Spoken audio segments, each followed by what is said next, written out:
sentito tanti insulti su quella macchina, qualcuno oggi l'ha battezzata il taxi giallo, no? Allora a me vederti sul podio, no? A quei signori o uno o due che c'erano sul taxi giallo, faccio la nostra, no, taxi giallo cosa? Bravo, minima spesa massima resa, bravo Giulietto. Secondo classificato Alessandro Zamuner.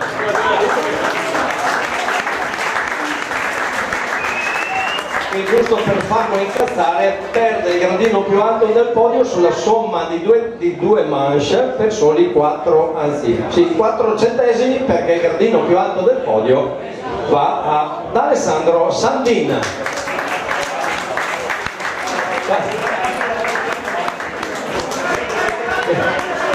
il semiasse si è rotto a 50 metri dal traguardo e 4 decimi probabilmente sono là. Se si rompeva a 50 metri più avanti magari li vedeva anche un tempo.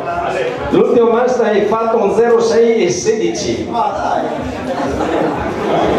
Hai fatto 0,9 con senza penalità, dopo un 0,6 togliamo la penalità, un 0,686, 0,732, 0,6 e 16, sei arrivato. Di là non te va. Bravi, complimenti.